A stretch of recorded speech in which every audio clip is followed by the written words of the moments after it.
This is Bharat FM. बजेगा Bharat झूमेगा Bharat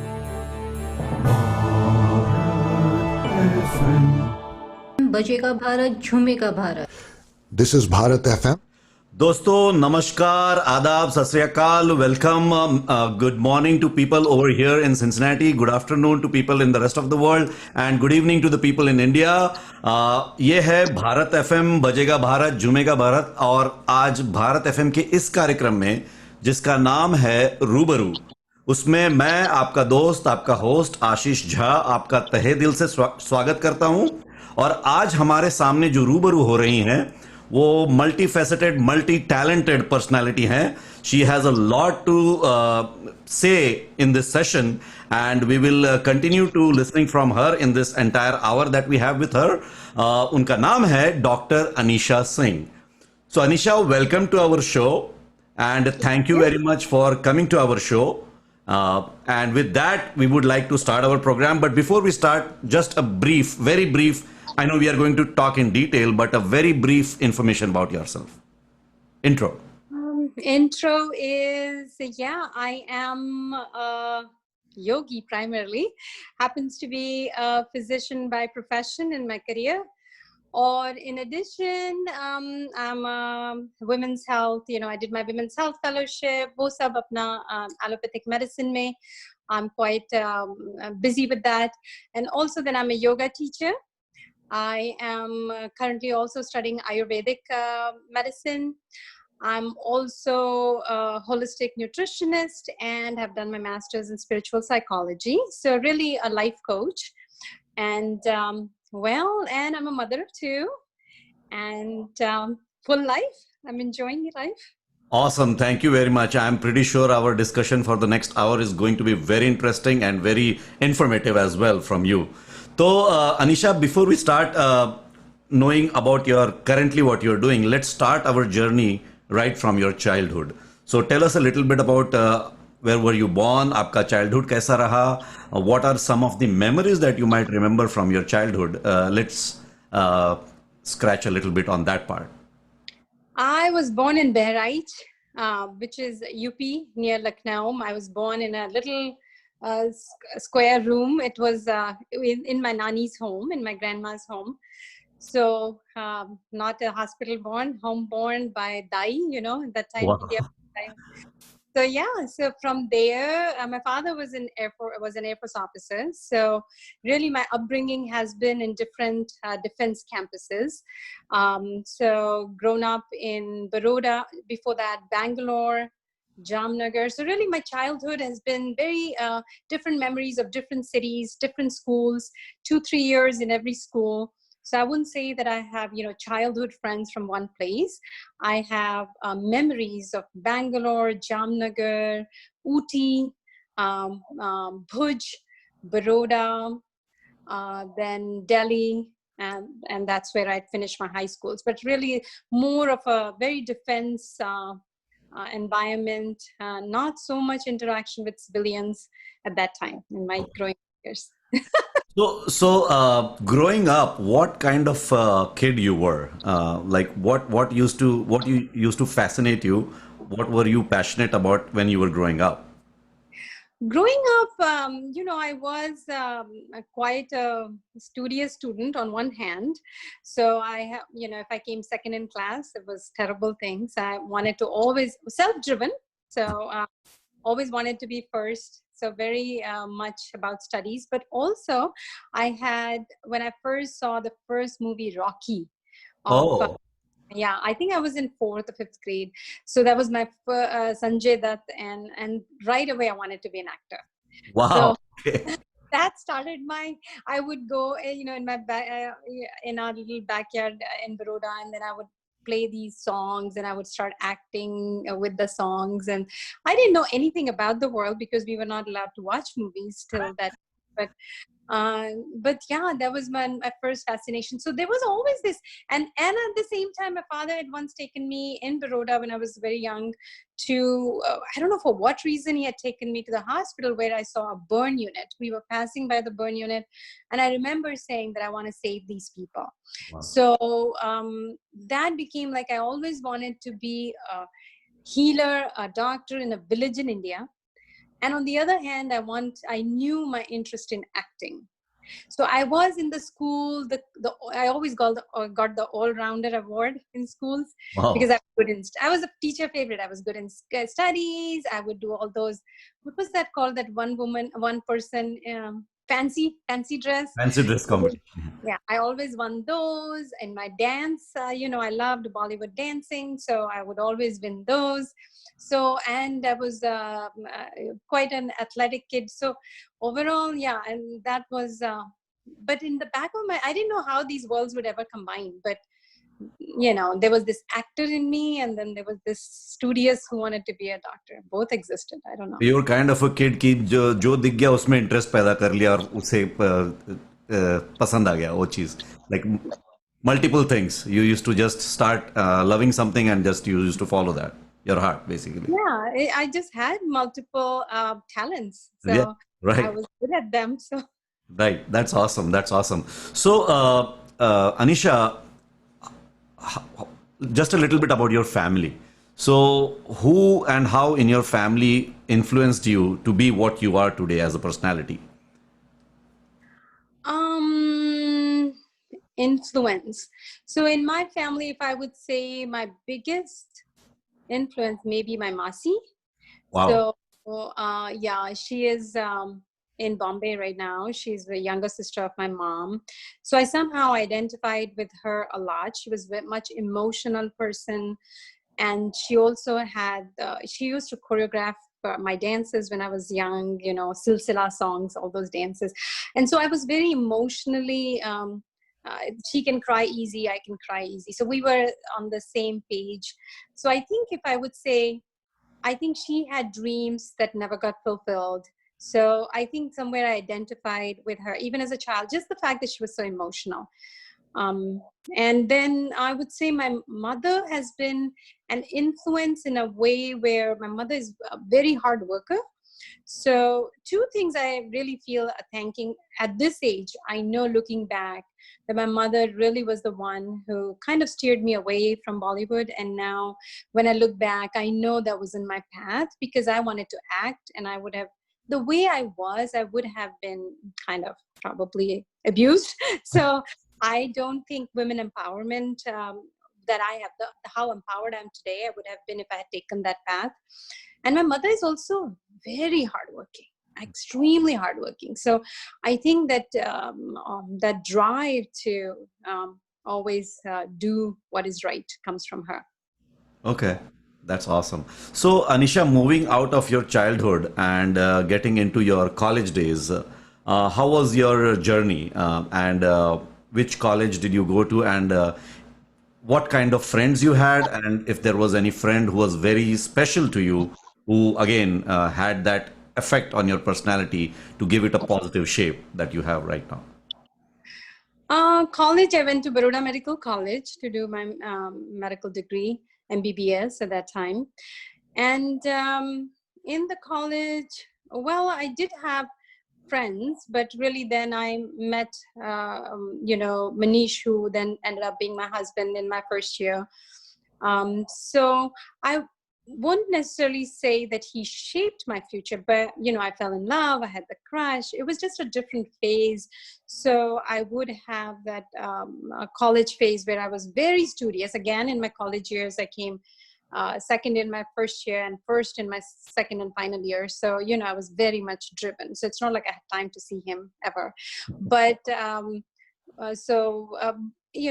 I was in the dorm and he was at home. So it wasn't like we met much often, but still, I think the college memories are more about studying and then having this, person in my life. And really, that's what college. And I had very good circle of friends. So I had this Pavan and Sandeep and Ritu, and so these were like my closest. They all came for my wedding. They were the ones who took me from when I got dressed to. So these boys were my closest buddy friends. So I had a very well-rounded, like, men and women, as very good circle of friends. They were like we were thick. Hmm. So So, are you still in touch with them? Yeah, I'm still in touch with. I've even been to Sandeep's house in Chandigarh, lived at their house with my kids. Ritu, I've been to her house. She's a gynecologist now. So I've been to Ludhiana there. Pavan I met many years ago. So not with Ritu, more in touch. She was my roommate too, and my best friend. She's a Scorpio too, and I'm a Scorpio. So we got. Okay, so moving on to your next phase of your life, when did moving out of India and coming over here in the US happen, and how was that journey? How did you adjust yourself? How did you get into the grind? Yeah, so there, I think my story differs from a lot of people from Indians who come to US. I never wanted to come. I was very clear Okay. about that. When I met, I wanted to be working in a village after I finished medical school. I was very clear about that. And also my secret dream was once I finish college, I'll start doing maybe some TV, acting also, because now I've fulfilled my parents' wishes of being a doctor, or maybe some way I would get involved in some form of acting. So there was this thing, but I was very clear I had to move out of the big cities. And then when I met Manish, and then he started talking about coming to US, and I had a big fight, I cried and cried. And so he dropped the idea.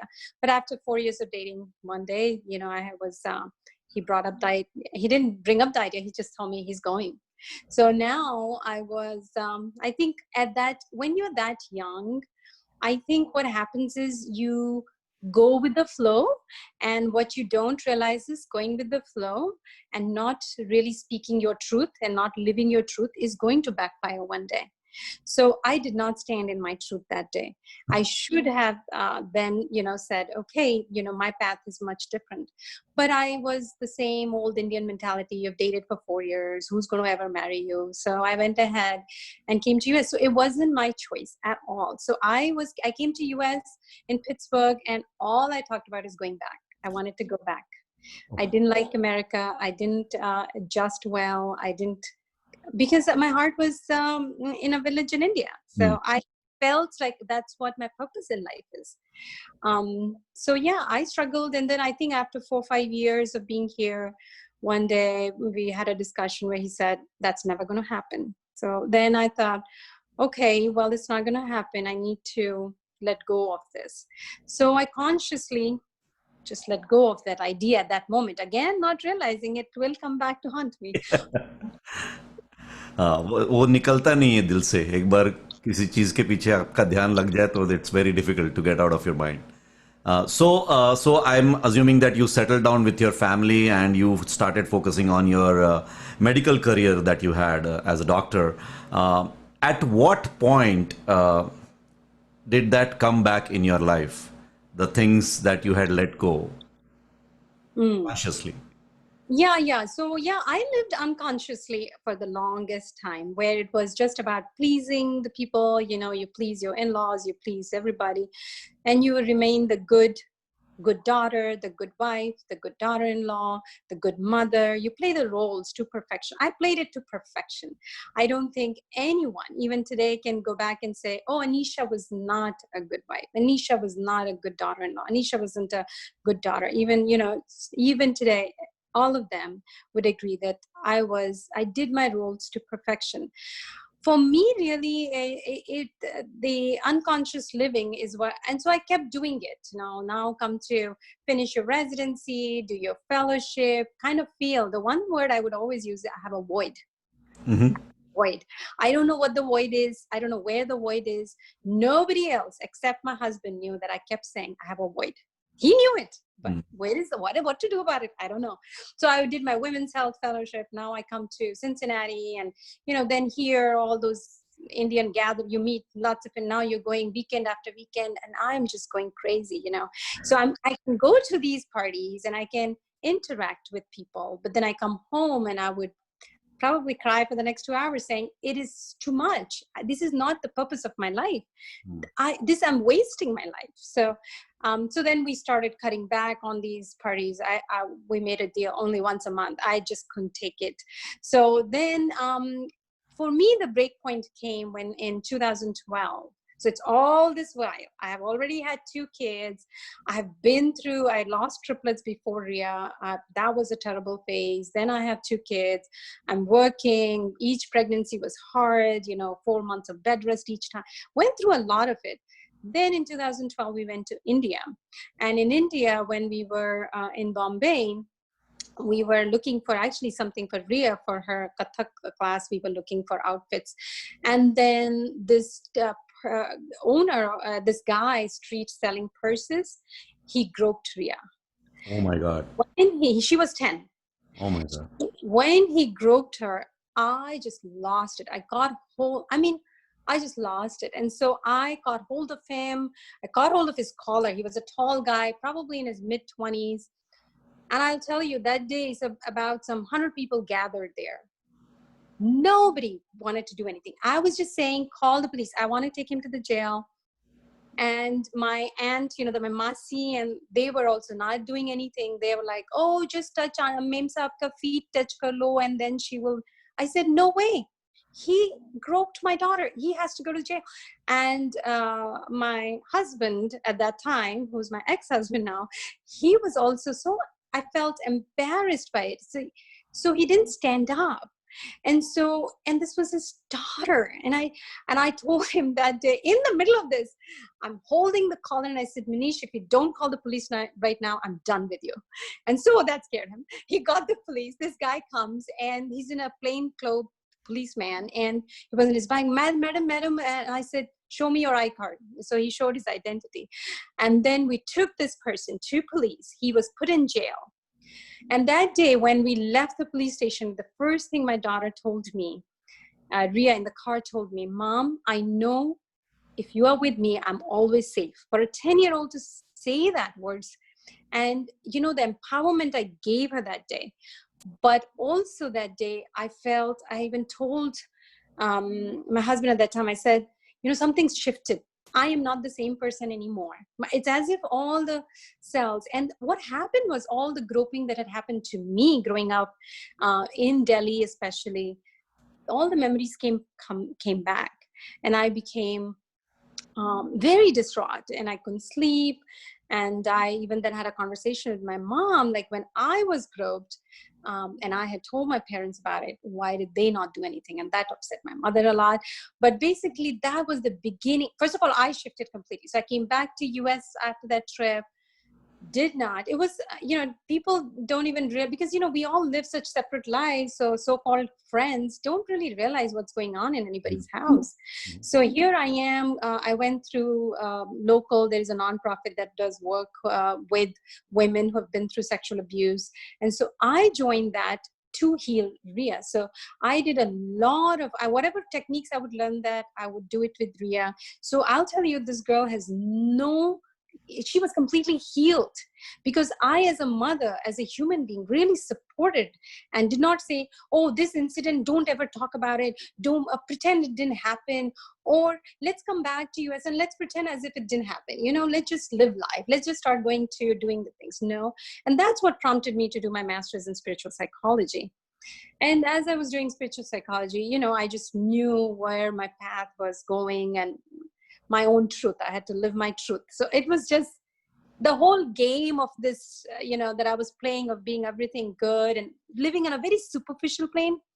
After that day in India and Bombay, I just couldn't do superficial anymore.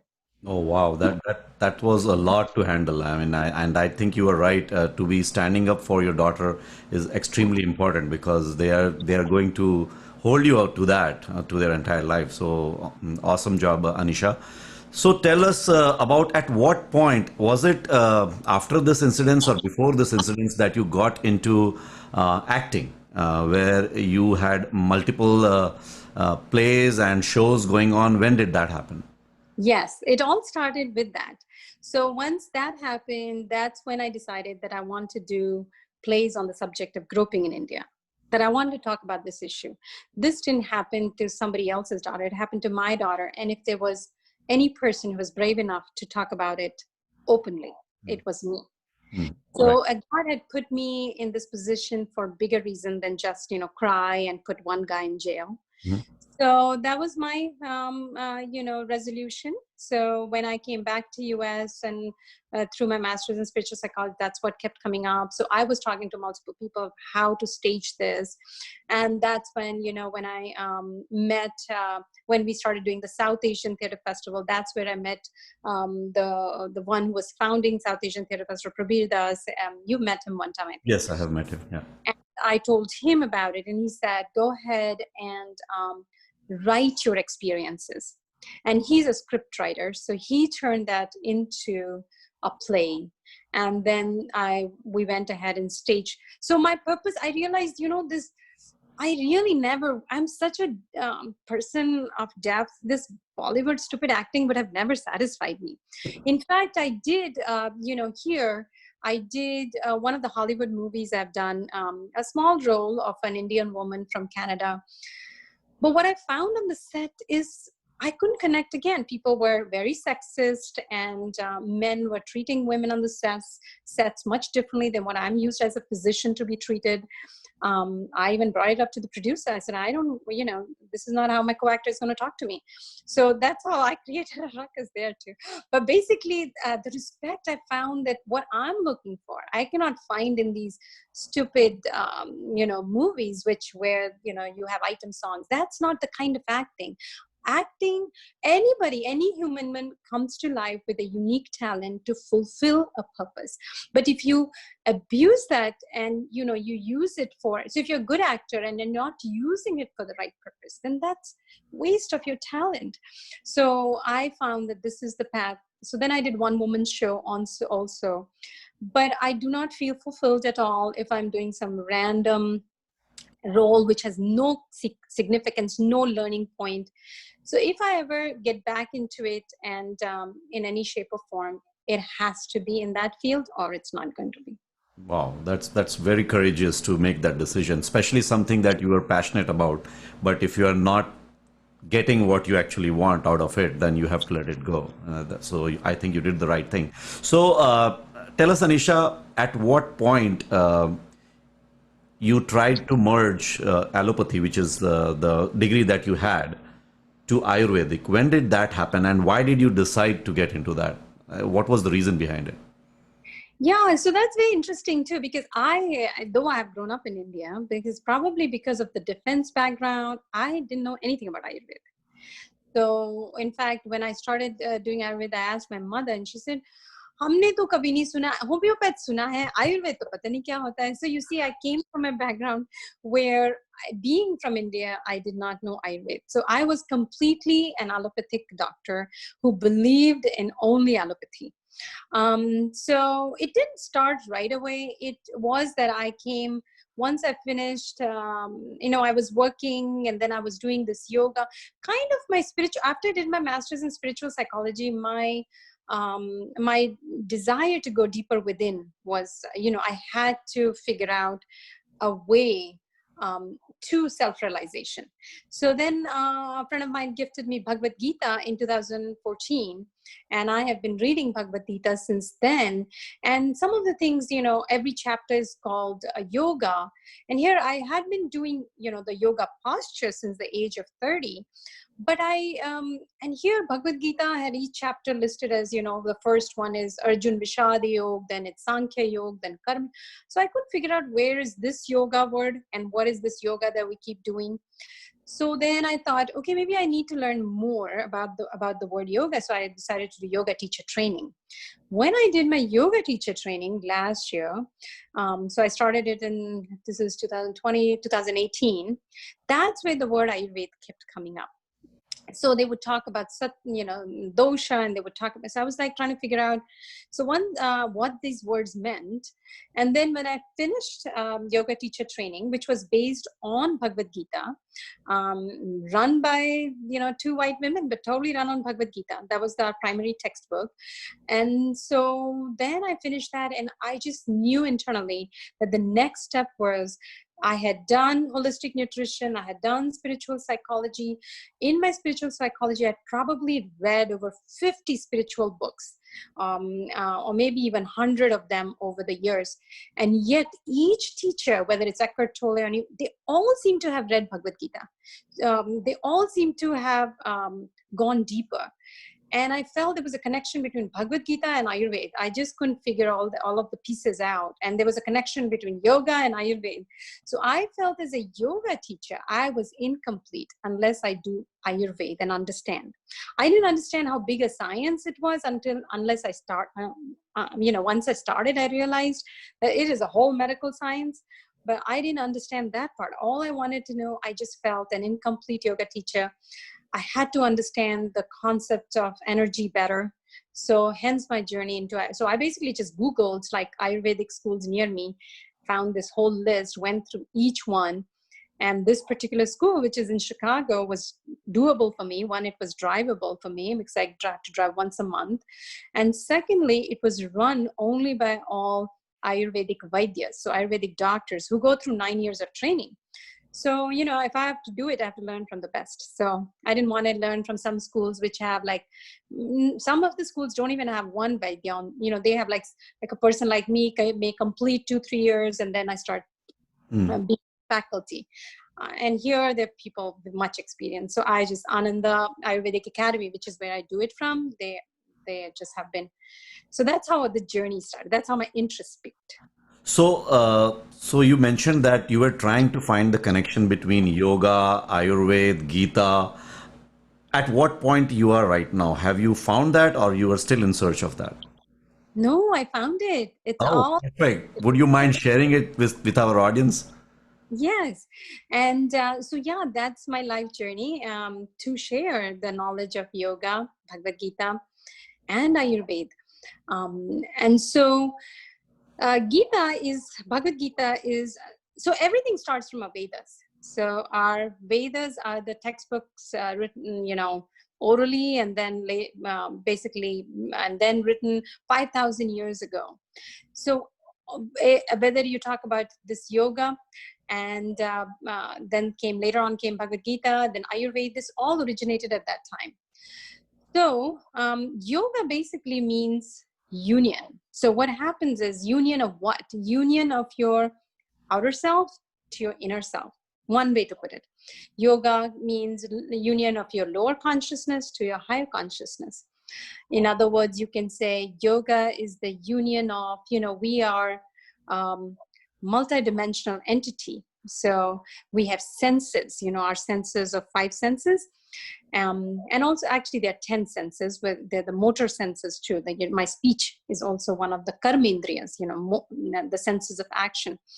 So these, all these these senses, integration of these senses to your body, integration of your body to your breath, integration of your breath to your mind, integration of your mind to your intellect, and then integration of your intellect to your individual consciousness, your Atman, and then integration of your Atman to the superconscious, to the nature, to the universe. That is yoga. So in achieving that, there are 8 limbs of, there are multiple ways, but one way to look at it is to reach, if you one were to look at Raj Yoga, there are 8 limbs. The postures are the 3rd limb. So you have yama, niyama. I don't know if you've heard of them. Yama and niyama, asana, then pranayam. So postures is just the yoga postures that the West has taken so beautifully. They have done a great job of promoting it. But that is meant to just bring your body in alignment. And then you move on to the next step. So you go to pranayam, where you bring your breath into alignment. And then you go to pratyahara, which is you bring your senses within. And then you bring dharana, which is focus. And then dhyana, which is meditation. And then samadhi, which is, you cannot, your goal cannot be samadhi. Your goal is dhyana. And then samadhi automatically happens. This process is in that. So when we look at yoga asana, that is how yoga asana is integrated there. Bhagavad Gita is the primary textbook of yoga.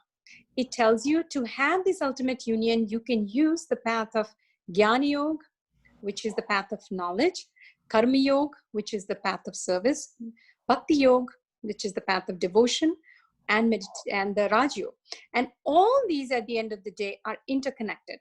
So so you can't say, oh, like right now I'm doing the Karma Yoga with my Bhagavad Gita class, and you can't say, oh, I'm, just going to be spiritual, so I'm going to go to some mountain cave and sit. No, the karma turned into Karma Yoga becomes your spiritual practice. Not every job is, every work you're doing is Karma Yoga. Work done in a certain attitude becomes Karma Yoga, and that becomes the path to your growth, inner growth. Spiritual word can be misunderstood. It's not mystical. It's just a path of inner growth. And when a person is ultimately spiritual, what that means is the person is ultimately in a state of happiness, is ultimately in a state of peace, is not looking outward for finding peace. They are peaceful within, and then they're happy within, and then all I'm doing is spreading the peace. I'm spreading the love. I'm spreading the light, but I'm not a beggar anymore. I'm the giver now. Now, Ayurveda is the science. It's a complete science. It actually had, at that time, it had internal medicine, it had surgery, it had ENT, it had OBGYN. But basically, it is the science which combines all the elements. It looks at the human body as a complex of body, mind, senses, and as soul. And this complex, it uses all the principles of Gita, all the principles of yoga, just the union, and then combines it into making the person more healthier and happier. So in Ayurvedic medicine, we use diet, we use lifestyle, and basically we can use anything from breath, we can use yoga, we can use these different limbs to create, every human being can be at a better state of themselves. So right now, my biggest advantage is that now when I see a patient, I'm able to, like, if you come to me as a patient and you've got hypertension, I'm able to see you as an allopathic doctor and treat you with the medicines. I'm also much more centered as an individual. So I'm available to you as a doctor, not as a regular doctor, but I'm like a healer, where my presence itself, I am giving you much deeper sense of much positive energy than probably someone with the doctor who's themselves chaotic.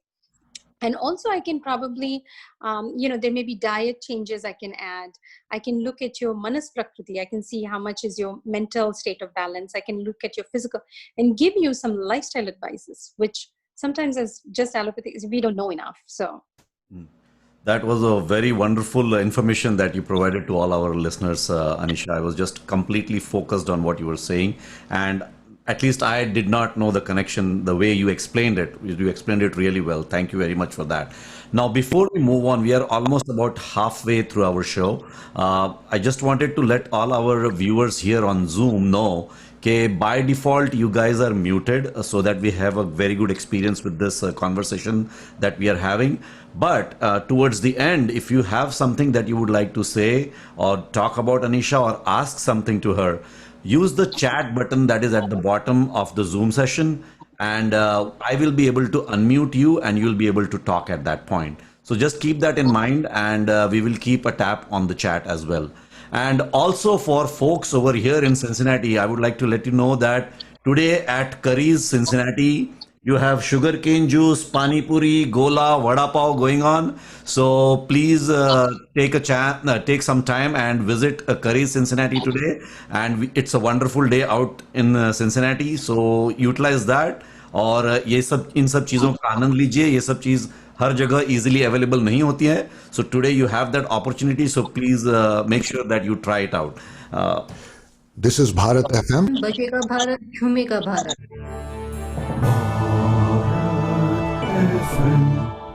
बजेगा Bharat, झूमेगा Bharat. This is Bharat FM. All right, Anisha. So now moving on to your social causes that you have been involved in. There are multiple social causes that I know of that you have been involved. At what point you realize that you need to be there, you need to do something about it, and what are the different social causes that you have initiated and started and you have been involved with? Yeah, so I have over the years been involved in multiple. Um, One, I think it came from my need to just somewhere serve. I didn't know why I was needing to even do that. At that time, I just felt I need to give back. I remember being pregnant with Arman. I was on bed rest, and I called Renu Gupta and I said, she was working with the Bhutanese refugees, and I said, I need to do something. And she's like, you are on bed rest. I'm like, yeah, but I want to do something. And she's like, अच्छा है, तुम जरा कर लो फिर उसके बाद. So right after that, I contacted her, and then there was this Bhutanese family, Gangaoli. She connected me to one particular family. And so she was very wise in terms of knowing, me, this individual girl, God knows why I'm so motivated. But so she gave me one family to work with. They had just landed in Cincinnati, Ganga and Devi Oli, with their 3 daughters. And later on, they had one more. And so they had come with just one suitcase. And I started working with them, would go over to their house on the west side of Cincinnati. Somewhere that need, I think I was almost like God was just driving me. I actually didn't believe in God at all, first of all. Oh, I wow. really didn't believe in God at all. My thing was, I was very scientific, allopathy, very scientific. What is God? Show me God. There is no God.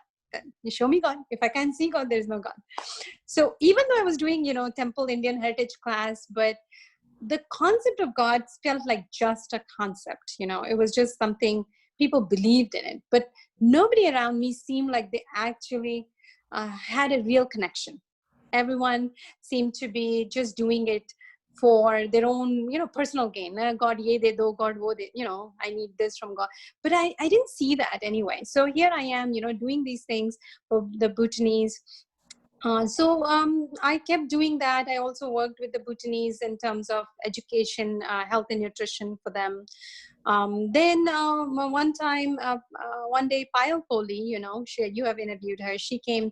She said she wanted to talk to me. We met at Bridge Mohan, and she said, let's do something for the Indian seniors. And I think it was her. I don't know if it was her parents or in-laws. I don't know. Somebody was visiting, and that had prompted that thought in her. So before that, Jyoti Sachdeva had also told me that she also wants to do something. So, like-minded people kind of have these conversations even at parties. So I knew that Jyoti had this inclination. So I told Payal that, Jyoti also had this inclination. Can we include her? So we went and met then, me and Payal. Then later we met at Jyoti's house. And so we came together. And then this whole thing, that let's put together this event. So we started doing this Apna Sapna Club. In fact, the name was Apna Sapna Club name was given by Manisha's mother. Oh, wow. So yeah, so it's like, what do we name it? And she's a poet too. She writes poems too. So she gave the name Apna Sapna. I was like, yeah, that's a great name. So 3 of us started that. The purpose was really to engage the Indian seniors who were coming, were not driving, were isolated. I think it went really well. Then eventually Jyoti got busy, then Payal, then eventually I also got busy with my new job, which was full-time. There was no way to be out during the weekdays. I used to work part-time before that, so it was easy to do. And then, of course, Geeta Mehan and Vishakha and Sangeeta Jain. Yeah, she's been one of the biggest, she started and she joined us, I think, a few months after we started. And so she's been involved. So that has been a project that's still going on. Kudos to the team. They have kept going. And then I have worked with Prerna Gandhi. She is an acid attack survivor. And so again, she reached out to me. She had come from India. She had got some facial surgeries done. And only for that she had come, but then she wanted to stay back and do her education here and did not have the means to do it. So then she asked me if I would help raise the funds. And I did know people. And so I was just put together. So we raised 10,000 that day. Wow. All the donors too, actually Manan's wife spent a lot on, we had this auctions. Oh, Yeah, she was there, Manan's wife. Beautiful soul, very sweet. And so I actually saw her the first time, and she bought so many. And the auction, we had this auction going on, and that's how this idea came about. So a lot of people helped with that, for the auction. I would say because Prerna's story, I don't know if you know Prerna Gandhi, you should interview her sometime. She has been Yes. a young girl who had acid thrown on her face and comes from a small town, and the hardship of it. So I worked with Prerna quite a bit, took her to New York to meet another person who had gone through and had been able to stand up and develop confidence, just to give Prerna a lot of confidence. We even went to New York to see a play, Nirbhaya, which was on the subject of Nirbhaya. Right. Me and her, we drove to New York and saw the play and came back the next day. So it was my way of, and Prerna ended up doing college here. You know, the funds really helped her get through not the UC main facility, but the one in Blue In Ash. Dutch. Mhm. And so she did it there. But yeah, so yeah, that was, so I have been kind of overall involved, but now I feel that my biggest giving is my yoga and Gita, because now I have come to the stage where I feel that one can do small pieces, but really awakening of the soul is what we all need. And I feel my purpose of life is to awaken the soul, and you don't awaken by force. It is when they are ready, but you awaken with love. So I now, you know, my connection with God is profound. So now I'm doing what the biggest service I feel, which it's not even like I have an option of not doing. I'm required to do it, so I'm doing it. So Okay, that's awesome, Anisha. So, you mentioned about your experience with the Bhutanese people, and just wanted to understand what was your experience in knowing that family? Like uh, how close were they with the Indian culture and tradition, or what did you observe in that family? As a, like, I'm assuming that you didn't have any idea about a Bhutanese family before that. So just share a little bit about what came out of that experience. yeah, so after that one family, I worked with a lot of them. So it's not that I remained with one family. Then I was part of, you know, I've even done plays for them where, because there were a lot of suicides in Bhutanese communities, so I staged play in which actually Arman played a role too, where I talked about the suicide and how the woman chooses for suicide and then decides not to do suicide. And so kind of using again the acting for the to raise awareness. So, and I worked with Bal Podal and other people who then went on to set up the Bhutanese nonprofit organization. So I worked with a lot. So my experience is they are Hindus, you know, or Buddhist, and they completely, I mean, a lot of time that's one of the things I helped with this particular family also, to get them pictures of gods. They didn't have any pictures of gods. So, you know, whether it was Ganesha or, you know, so just giving them those pictures, but very much similar food habits, some extremely tasty food, very similar to ours, but a little different. And in fact, one of Arman's birthday, I forget which birthday it was, we had done it as a fundraiser for that particular Ganga and Devi Oli's family. And so we had Ganga, I got her home and she cooked all the food, and all the people that came, they donated. We raised quite a bit of, you know, people from Indian community, they donated quite a bit. So our, you know, instead of Arman's birthday being about him, it was, he didn't get any presents, he got the donations. And it's a way of building character of a child. And so, I mean, he got a great environment. All his friends came and all that. And I'm sure we gave some gifts, you know, to him. But yeah, so everybody loved the food. It was just awesome. It's very, yeah, the culture is very similar. The language is different. So when I have worked with the elderly population of Bhutanese, and we would meet in churches, and you know, so then I had this another younger Bhutanese who would translate it.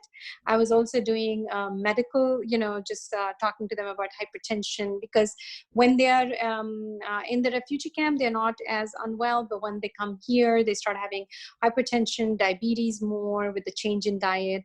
So I have worked with them with that. So yes, language is a barrier, but we were able to, you know, transcend that. And but otherwise, culture is quite similar. Okay, thank you, Anisha, for explaining that. Now you have been mentioning Arman a couple of times, and that brings me to my next question. Uh, the very first time I saw these four boys dancing on the stage, I did not know that you were the choreographer behind that song or that dance. But once I came to know that, after that, every single performance of those four boys on the stage, I have not missed it. I have enjoyed it. And the amount of energy that was shown by the four of them, it was just incredible. So tell us a little bit about how did you come up with that? How did you bring that energy into them? And how did these four boys, usually getting on the stage and dancing, four boys in itself is a big challenge. How did you do it? Yeah, so how you do it is first of all, you give them a lot of, I talk about empowerment all the time. So basically, you pull the skills out of them. So one is there is certain amount of very little bit of discipline, not so much discipline I use a lot of respect. So for me, a child is my teacher more than I consider we adults get, layers of ego comes around us, layers of identification. Children are more pure, so they're wiser actually. So I have always looked at kids as my teachers. So I think that gives me already a platform where I have genuine respect for these four boys. I'm not looking at them as oh, these four boys. For me, they're wise kids, and they really are. These four, and if you look at Neve, if you look at what is Sonia's son's name? How am I forgetting? Uh, Um, Ishika and what is his मेरा भी नाम अभी ध्यान में नहीं आ Oh रहा God, how है. can I forget his name? But the Nikhil, other Nikhil, Nikhil. Nikhil. If you look at Nikhil, if you look at Neve, if you look at Arjun, and if you look at Arman, very wise kind of kids, and they do get, they will run around, and then I have to bring them back. It does happen, and it happened. But there was always I took their strength, so I would play the music, I would show them a step, and then I would say, okay, tell me what you can do with it. And so they would modify the step or they would come up with the step. So at every age, they have danced to their potential. So it's not like I am imposing a step. So once they say, suppose Arjun tells me a step, he will do something. I'm a choreographer really. So I can pick out of that whole posture, I like 50% of it or maybe 25%. And now I'm going to modify it and say, okay, can we do it this way? And then they will all just, so if anything, Arman always says, I only want to learn from you. So that's so yeah, so I have, they have been wonderful. I think partly because they are empowered. When they tried to learn from another teacher, the main problem was that their teacher was telling them what to do. And here I don't tell them. We play around and get the dance out of them. So you're So being a servant leader, basically. That's kind of the leadership quality. One of the leadership quality is called being a servant leader. In agility, the agile process that we follow. So that is the perfect example of being a servant leader. You're leading, but you're not imposing things on them. So that's a wonderful thing to do. yeah, I absolutely agree with that word. In fact, now I'm working for this new company, ChenMed. I just started with them, and that is their model: business leader and servant leader. Right. So the whole leadership. That's why I fit really well with this company, because servant leader, being the humble one.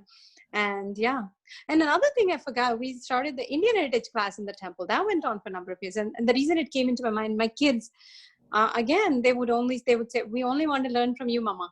So then when I lost my voice in between. I had a vocal cord bleed. Then we stopped the class. Then the whole thing went off. But yeah. Oh, okay. So to the next question, Anisha, in your detailed description that we had on Facebook, your description ends with the tagline, love and light. Can you throw a little bit focus on that? How do you live by that? And how did you come to that tagline? Because that's what I feel. So the ultimate purpose, when we talk about liberation, when we talk of self-realization, it is the point of unconditional love. So that point is, I knew I had it, but I wasn't. It was very, just regular love, right? So you're in regular love. It's me, mine, my kids I love, my family I love, my blood relations I love. And so, and myself, my body I love, everything is about me. And then once you start going deeper, I think it just you blossom where your heart chakra completely. If you know about chakras, the heart chakra completely opens up. It becomes where now it's about loving unconditionally everyone. There is nothing right or wrong that happened with me prior either. It's like everything was for my growth. Every human being that came into my life, that who even made me cry, came into my life for my growth. And I extend that unconditional love to them too. And the light, I think one can reach when one is truly connected to the consciousness, which is everywhere. You, me, it is the one consciousness. There is nothing but love and light. So it is that point where everything is completely aligned, and your own vibrations are much smoother. So you are in a more sattvic frame of mind. You do have rajas too. So if you talk about sattva, raja, and tamas, so you do have rajas too, which means an energy of action, where this energy of action is why we can get agitated and we can have anxiety, we can be competitive.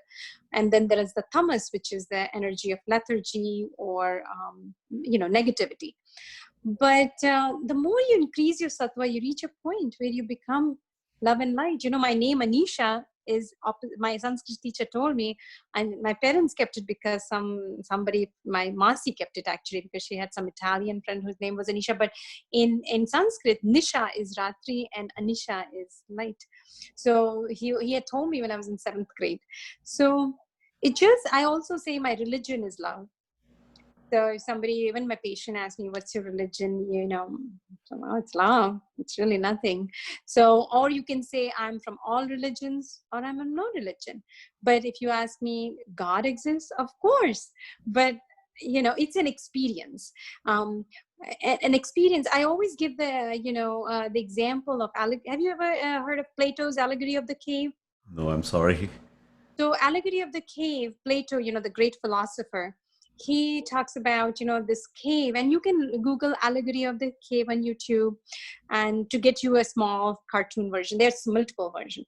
But basically, allegory of the cave means that this group of people, they're sitting in the cave and, they're the fire around it, they're dancing around it, they're happy there, they're going around. And then there's this young man, he looks at all that and says, okay, I think there's more to life than this.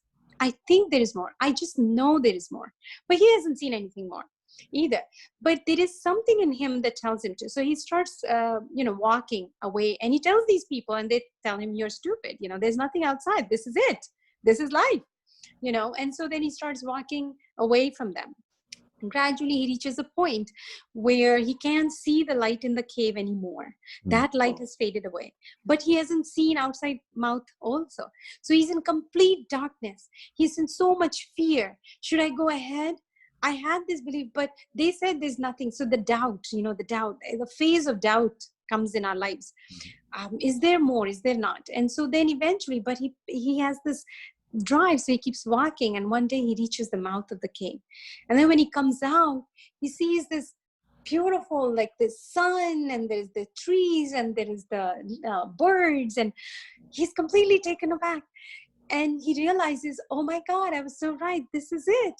So he spends a week there, and then he completely absorbs it, and then decides, okay, I need to tell this to other people in the cave. There is a world out there. So he goes back into the cave. And when he goes back, he talks to each one, there is a world out of the cave. And they say, you are a fool. There's nothing. So nobody believes him. And so, but one thing out of that is, first lesson, that the person who has, this young man who has seen the light, can you make him ignorant again? No. If no matter how many times you tell him, no, there's nothing out there, this is your stupid belief, can you make him believe it? No, he's seen something. But then there is another younger man. He sees that and he says, you know what? I believe you. Can you show me? So then this man says, okay, I'll take you. So now the second one holds on to the hand of the first one, and he walks him through the cave and shows him. And this second man is now suddenly like, oh my God, yes, you're right. And then he enjoys for a week. And the other man, the older one says to him, now it is your duty, and bring back one person. Just do one at a time. One at a time. So this is actually, they say the Guru Shishya relationship started this way. But basically, once you know the divine, once you know that, you cannot become blind again. So I think the love and light is just because God is love and light. That's awesome story, Anisha. I mean, that really, I was completely engrossed when you were mentioning that entire story there. Definitely now I understand your love and light tagline. So it's 12:55. We have 5 minutes. I want to open the floor for people here on Zoom. If you have any questions, or if you have something to say, please put it in the chat. And while they are doing that, Anisha, we would like to mention to our listeners and viewers that we will be having a segment completely dedicated to yoga and Gita, Bhagavad Gita, on Thursday evenings, 7 p.m. to 9 p.m., which will be hosted by you. And to know the exact date, just keep tuned in with our Bharat FM website and the Bharat FM Facebook page. And we will be more than happy to bring that to you. And we are very hopeful that you will join us and Anisha on that show. So from the participants, from the viewers over here on Zoom, anybody has anything, you can either raise your hand or put a question in there. I'll just give you a couple of seconds and see. I want to say, I've been teaching now Bhagavad Gita for a year, and I will say this: Bhagavad Gita is not for old people. If you want to have a happy family life, if you want to have happiness in your career, if you want to be really succeeding in your career, then Bhagavad Gita is for you. Bhagavad Gita is for I won't say that if children don't want to read it, that's fine. They cannot understand the entire implication of it, even though I would say every child should read it. They used to do that in the old days, but now, at least I think I'm excelling in my work because of Bhagavad Gita. I am, my workplace, it's just amazing what level of growth can come. You become so centered, you become a great leader. So we all are Arjuns, and Krishna is speaking through Bhagavad Gita for regular life.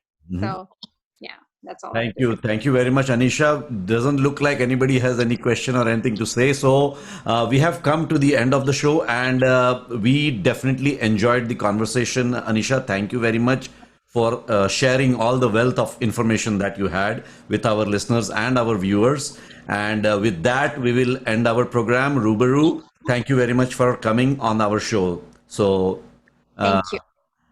Let's end the show. Thank you. This is Bharat FM. बजेगा Bharat, झूमेगा Bharat. I think somebody has written on. बजेगा Bharat, झूमेगा Bharat. This is Bharat FM. Yeah, so somebody wrote just after I said I will end the show. Yeah.